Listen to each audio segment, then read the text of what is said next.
आपने तो मैडम जी बात घुमा फिरा दी। जो मैं बातचीत पूछना था वो आपने बताई को नहीं। अच्छा। हाँ, तो मतलब इस डाल की बात उसने जो बोली है ठीक थी आपके हिसाब से या गलत थी? और पूरे हरियाणा की जो इंडस्ट्री है ना, उसमें बवाल मच रहा है। देखिए और अभी हाँ, तब से दिल्ली में ही हूँ, बीच में कोलकाता में भी, मतलब जगह जगह I used to travel, but basically I am from Lucknow. तो मतलब हरियाणवी इंडस्ट्री में क्या सोच के आए हो जी? देखिए आई बिलीव ये हमारा इंडिया जो है, भारत जो है, ये काफ़ी सुंदर सुंदर राज्यों से जो है सजा हुआ है। तो हम सब एक ही हैं, ऐसा नहीं है कि अगर मैं यूपी से हूँ तो मैं यूपी के ही प्रोजेक्ट्स पे वर्क करूँगी। ठीक है, I am open for all projects, चाहे वो साउथ हो या फिर नॉर्थ हो, ईस्ट हो, वेस्ट हो। सो ऐसा कुछ नहीं है। हरियाणवी की बात करें तो हाँ, यहाँ का एक लोगों में आजकल अगर आप देखें तो काफ़ी ज़्यादा क्रेज़ देखने को मिल रहा है, लोग काफ़ी इन्जॉय करते हैं। जैसे एक हमारी भोजपुरी इंडस्ट्री है, लोग उसकी लैंग्वेज को भी बहुत ज़्यादा, और ऑब्वियसली मुझे पसंद भी है थोड़ा हरियाणवी इंडस्ट्री, तो दैट्स वाई। और फिर तो I am open for everywhere, India में कहीं से भी मुझे प्रोजेक्ट्स आए तो I am open for that. मतलब हरियाणा तो घना लगा हुआ क्या आजाज का है। बिल्कुल बिल्कुल बिल्कुल। हरियाणा के लोग काफ़ी अच्छे हैं, काफ़ी सपोर्टिव हैं। जैसा कि मैंने बताया, मैंने पहले भी शूट्स किए हैं, तो लोग काफ़ी ज़्यादा सपोर्टिव हैं और काफ़ी अच्छा एटमॉस्फेयर देखने को मिला। तो yes, I am enjoying it. तो मैडम आप कितने में भी खेला हुआ है, यानी स्कूलिंग के साथ मेरा एज एन आर्टिस्ट वर्क भी चल रहा था थिएटर का, और साथ ही स्पोर्ट्स में भी थी। तो उसके साथ ही जब हमारा ग्रेजुएशन शुरू हुआ, ग्रेजुएशन मैंने बीटेक सिविल इंजीनियरिंग किया, उसके बाद मैंने गवर्नमेंट जॉब भी की है 3 साल, एक as a project manager work किया है प्रधानमंत्री आवास योजना में। और फिर उसके बाद ही सफ़र शुरू हुआ, कोरोना आ गया, आप लोगों को पता है, पैंडेमिक आया तो लोग घर पे बैठ गए। उस टाइम को भी मैंने यूटिलाइज़ किया, मैंने पोस्ट ग्रेजुएशन किया जर्नलिज्म और मास कम्युनिकेशन में। एंड उसके बाद सेटेलाइट न्यूज़ चैनल में एज अ न्यूज़ एंकर मैंने वर्क किया। उसके साथ ही मेरे पास कई सारे ऑफर्स आने लगे। कुछ आपके एमएलएज हैं काफ़ी बड़े, जिनके मैंने इंटरव्यूज़ भी लिए। बीजेपी हाउस से भी मुझे कॉल आया था इंटरव्यू के लिए। तो ऐसे ही ये जो है पूरी जर्नी मेरी चलती रही, और फिर और ऑफर्स आने लगे, मूवीज़ के लिए आने लगे, कुछ लोगों ने कांटेक्ट किए। तो फिर मैंने सोचना शुरू किया, और ऑब्वियसली बचपन से ही मेरा ये पैशन रहा था कि मुझे एक्टिंग लाइन में जाना है, क्योंकि जैसा कि मैंने आप लोगों को बताया कि मैं 7th क्लास से ही राम एज राम एन। जी। राम राम। और जी कैसे हो? बढ़िया, आप कैसे हैं? हम भी ठीक है मैम। जी। तो सबसे पहले तो मैं ये बोलना चाहूँगी कि जितने भी दर्शक देख रहे हैं उनसे ये निवेदन करूँगी कि इस चैनल को सब्सक्राइब करें, लाइक करें, शेयर करें ज़्यादा से ज़्यादा, ताकि जितने भी स्ट्रॉन्ग और मैसेजेस हैं वो आप तक पहुँचें। बहुत से लोगों के मन में बहुत तरह के डाउट्स होते हैं। तो सर जो यहाँ पर जो भी इंटरव्यूज़ या जो भी कॉन्वर्सेशंस कंडक्ट करते हैं, उससे इंसान ज़रूर कुछ ना कुछ सीखेगा, क्योंकि लोगों के डिफरेंट डिफरेंट परसेप्शंस जब आप सुनेंगे तभी आप समझ पाएंगे सही। तो please do like, share and subscribe this channel. धन्यवाद भाई ना। राम राम भाई, मैं तारा भाई कपिल सांगवान। आप देखने लग रहे हो 4 सीढ़ियों 16 भाई। फिलहाल हमारे साथ आप देखने लग रहे हो क्यूट सा चेहरा है। ये मॉडल भी कैस कहाँ पे आर्टिस्ट हरियाणा की, मतलब जानी मानी हस्तियां में इनका नाम आने लग रहा लगातार पिछले कई सालों तक। कई फिल्म भी कर सके हैं, कई फिल्मों में भी जिस तरह भी इन्होंने अपना रोल करे। आज कति खास बातचीत आज इनका करांगे। मैडम राम राम। राम राम, कैसे हैं आप? मैम ठीक है, आप कैसे हैं? हम भी अच्छे हैं। दर्शकों ने राम राम कर दो जी।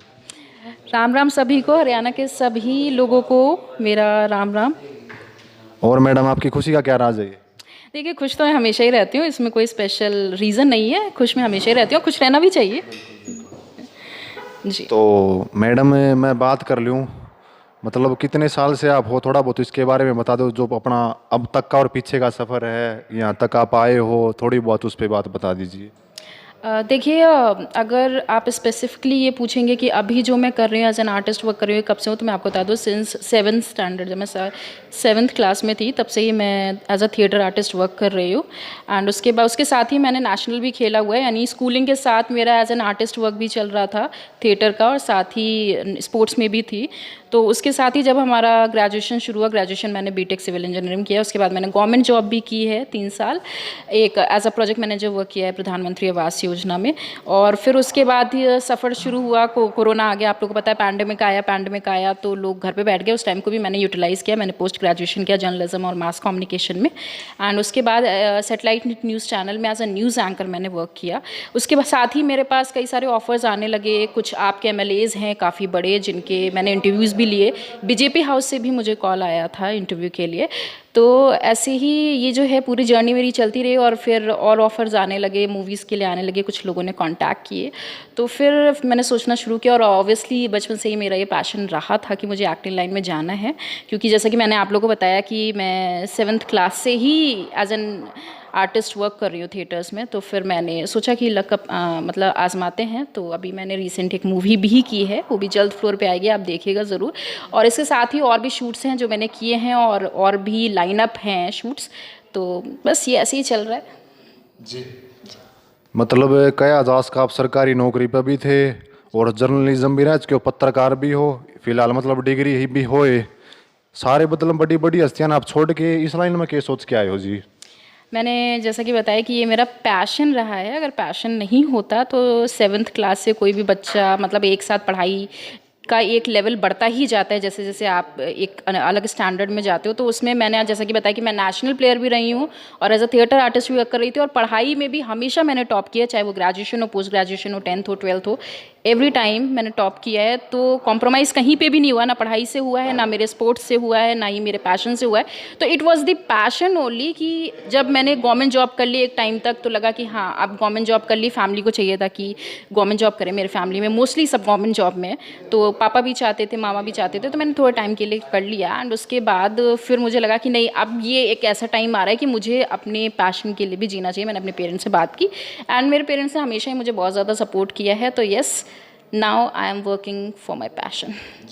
कया आजाज का सोना अब सुहागा हो जाए अगर पेरेंट्स अपने फैमिली वाले अगर सपोर्ट करें किसी भी लड़की ने हरियाणा के मतलब मॉडलिंग इस डाल के। तो आप रहने वाले कहाँ के हो जी? देखिए, मैं रहने वाली लखनऊ की हूँ और मेरे पेरेंट्स सिबलिंग्स सब लोग लखनऊ में ही हैं। तो स्कूलिंग भी, एजुकेशन मेरी लखनऊ की ही रही है, मतलब proper I am from Lucknow. Delhi में मैं सिंस 2014 हूँ और अभी हाँ तब से दिल्ली में ही हूँ, बीच में कोलकाता में भी, मतलब जगह जगह I used to travel, but basically I am from Lucknow. तो मतलब हरियाणवी इंडस्ट्री में क्या सोच के आए हो जी? देखिए, आई बिलीव ये हमारा इंडिया जो है, भारत जो है, ये काफ़ी सुंदर सुंदर राज्यों से जो है सजा हुआ है। तो हम सब एक ही हैं, ऐसा नहीं है कि अगर मैं यूपी से हूँ तो मैं यूपी के ही प्रोजेक्ट्स पे वर्क करूँगी। ठीक है, I am open for all projects, चाहे वो साउथ हो या फिर नॉर्थ हो, ईस्ट हो, वेस्ट हो।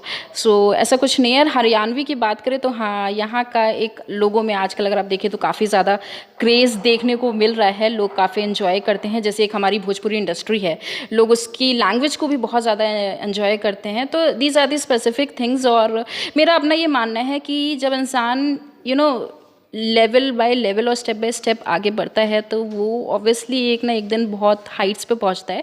कभी भी इंसान को एकदम से जंप नहीं करना चाहिए। तो I am just working systematically. तो और ऑब्वियसली मुझे पसंद भी है थोड़ा हरियाणवी इंडस्ट्री, तो दैट्स वाई। और फिर तो I am open for everywhere, India में कहीं से भी मुझे प्रोजेक्ट्स आए तो I am open for that. मतलब हरियाणा तो घना लगा हुआ क्या आजाज का है? बिल्कुल बिल्कुल बिल्कुल, हरियाणा के लोग काफ़ी अच्छे हैं, काफ़ी सपोर्टिव हैं। जैसा कि मैंने बताया, मैंने पहले भी शूट्स किए हैं, तो लोग काफ़ी ज़्यादा सपोर्टिव हैं और काफ़ी अच्छा एटमॉस्फेयर देखने को मिला। तो yes, I am enjoying it. तो मैडम आप कितने गानों के अंदर काम कर चुके हो? बड़ी बड़ी फिल्में भी आपने हरियाणा में करी, बता रहे हैं इस तरह की चीज़ें। देखिए, मैंने काम किया हुआ है। अब इसको एकदम सिंक्रोनाइज्ड वे में बताना, आई डोंट थिंक सो कि फ्लोर पे आएगा तो ऑब्वियसली आपके सामने होगा। तो हाँ, वर्क मैंने किया हुआ है, जल्दी आप लोगों को दिखेगा भी। और भी लोगों से बात चल रही है, कोलैबोरेशन में भी बात चल रही है। कुछ बिग प्लेटफॉर्म्स हैं हमारे पंजाबी इंडस्ट्री के, साउथ इंडस्ट्री के, वहाँ पे भी बात चल रही है मूवीज़ और सीरीज़ के लिए। बट अभी मैं इन चीज़ों को डिस्क्लोज़ नहीं कर सकती, बिकॉज ये जब फ्लोर पे आएंगे तो ऑब्वियसली तब देखना ज़्यादा एक्साइटिंग होगा जी। यस, और भी मैं बात कर लूँ मैडम जी, मतलब आप हरियाणा के अंदर मतलब किसके साथ मतलब रोल करने में या इस तरह की चीज़ें एक्ट करने में आपको ज़्यादा अच्छा लगता है? हरियाणा के कोई भी जैसे भी। देखिए, स्पेसिफिकली मैं ये तो नहीं कहूँगी कि पर्टिकुलर कोई है प्रोडक्शन जिसके साथ करने में मज़ा आता है। मैंने और भी प्रोडक्शंस के साथ वर्क किया है और उनके साथ भी काफ़ी अच्छा रहा एक्सपीरियंस। अभी भी जिस प्रोडक्शन के साथ करी उसके साथ भी काफ़ी अच्छा एक्सपीरियंस रहा है। तो ऐसा कोई स्पेसिफाइड चीज़ नहीं है कि पर्टिकुलर ही हो, क्योंकि सबका अपना अपना तरीका होता है काम कराने का। और मेरा ये मानना है कि हर इंसान से आप कुछ ना कुछ सीख के ज़रूर जाते हो। वो आपसे सीखते हैं, आप उनसे सीखते हो। तो यस, कोई स्पेसिफिक नहीं है यहाँ पर कि पर्टिकुलर प्रोडक्शन से ही कोई लगाव है। Every one is equal on this level. तो आपका मतलब हरियाणा के अंदर फेवरेट कलाकार कौन है मैडम? अभी तो वैसे तो सपना चौधरी जी हमेशा ही से रॉक करती रही हैं, और अभी सार्थक सर हमारे हैं, एक शो था फैशन शो, वहाँ पे वो हमारे ग्रूमर रहे हैं। वहाँ पे भी मैंने टैलेंट राउंड में एक्ट किया था, एंड ही वाज लाइक कि you have to try for acting, तो उन्होंने काफ़ी सपोर्ट किया था वहाँ पर। तो यस, सार्थक सर तो अभी ऑल ऑफ दी फेवरेट बने हुए हैं, and he is also rocking the floor in Haryanvi industry. तो यस, सार्थक सर, सार्थक चौधरी सर। जी, कई लोग ये कहते हैं हरियाणा के अंदर लड़कियों की ये लाइन बिल्कुल भी अच्छी नहीं है, इस तरह की बातें मतलब इस ढाल की मतलब कि कुछ मतलब छोड़ी नहीं, इसमें मतलब फेस करना पड़ा है जी। देखिए, ये जो लोग कहते हैं, एक बहुत अच्छी कहावत है, कुछ तो लोग कहेंगे, लोगों का काम है कहना, ठीक है। ये कोई स्पेसिफिक इस इंडस्ट्री की बात नहीं है, ये बात मैं सब तक ये मैसेज पहुंचाना चाहती हूँ कि ये सिर्फ इस इंडस्ट्री की बात नहीं है कि लोग इसी को बस पिन पॉइंट करते हैं कि यहाँ पे लड़कियों को फेस करना पड़ता है। लड़की हो चाहे लड़का हो, हर किसी को हर सेक्टर में जगल करना पड़ता है, स्ट्रगल करना पड़ता है। स्ट्रगल नहीं करेगा तो कभी भी, चाहे लड़का हो या लड़की हो, आगे नहीं बढ़ सकता है। बिना स्ट्रगल के तो कोई चीज़ कहीं नहीं मिल सकती है। हाँ, और ये जो लोग इंडस्ट्री को ही सिर्फ पिन पॉइंट करके बोल देते हैं कि लड़कियों के साथ कुछ गलत होता है, या उनको स्ट्रगल करना पड़ता है, या उनको ग्रिल किया जाता है, ऐसा बिल्कुल नहीं है। ये हर जगह है, हर सेक्टर में है। आप ग्रिल नहीं होगे, आप स्ट्रगल नहीं करोगे तो आप, कहते हैं ना कि जब तक जूते को पॉलिश ना करो वो भी कहाँ से चमकेगा। तो जब तक आप भी पॉलिश नहीं होगे, स्ट्रगल नहीं करोगे, तो आप भी कहाँ से चमकोगे, कहाँ से आप स्टार बनोगे। तो it's all about this game. यहाँ पे कोई किसी को ग्रिल नहीं करता है। अगर ग्रिल होता है तो हर जगह होता है, स्पेसिफिकली पर्टिकुलर सेक्टर अगर आपको कि इस इंडस्ट्री में होता है, ऐसा कुछ भी नहीं है। हर चीज़ हर जगह है। तो सिर्फ लोग जो ये कहते हैं कि इसी फील्ड में, इसी स्ट्रीम में लड़कियों को काफ़ी चीज़ें फेस करनी पड़ती हैं, तो ऐसा बिल्कुल भी नहीं है। लड़कियां आजकल बहुत ज़्यादा एक्सेल कर रही हैं हर एक सेक्टर में। किसी भी देखिए, चाहे इंजीनियरिंग लाइन में देखिए, मेडिकल में देखिए, फिल्म इंडस्ट्री में देखिए, हमारे किसी भी लाइन में आप देखो, गर्ल्स आर एसिंग। तो now this is what the best example कि गर्ल्स भी रेडी हैं चैलेंजेस को एक्सेप्ट करने के लिए। तो फिर ये सब बातों का कोई फालतू का मतलब नहीं बनता, आई बिलीव। हरियाणा में जी और भी मैं बातचीत कर लूँ, एक बड़ा बवाल हो रहा है लगातार पिछले कई दिनों तक। प्रांचल दे या कुछ इस ढाल की बात कह देखे, मतलब अब शब्द कहें जिस तरह सारे कलाकार मरोज सा हो रहा है, इस पर आप क्या कहना चाहोगे?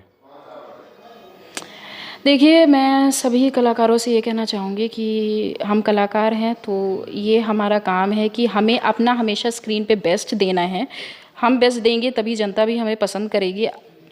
ये सिर्फ स्क्रीन की बात नहीं, जैसा भी मैंने थोड़ी देर पहले भी कहा, हमारा कोई भी काम है, जब तक हम उसमें अपने पूरे एफर्ट्स नहीं डालेंगे, तब तक हमें उसका पूरा रिवॉर्ड मिले, पूरा रिजल्ट मिले, हम ये कैसे एक्सपेक्ट कर सकते हैं। पहला काम तो हम ही से शुरू होता है कि हम ही को अपने पूरे एफर्ट्स डालने पड़ेंगे। जब हम पूरे एफर्ट्स डालेंगे तो ऑब्वियस सी बात है कि हमें उसका रिजल्ट भी मिलेगा। जैसे कहते हैं कि फल की चिंता मत करो, कर्म करो, तो वही चीज़ है कि कर्म करिए, फल तो अपने आप मिलेगा।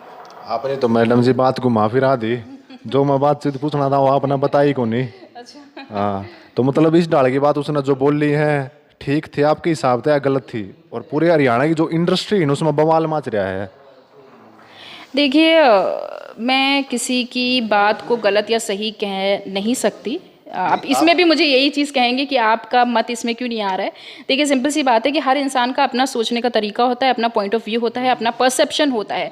वो उसका सोच का दायरा है कि वो किसी चीज़ को, किसी सिचुएशन को किस तरीके से ले रहा है, कैसे इंटरप्रेट कर रहा है, और वो उससे क्या निकाल के बोल रहा है।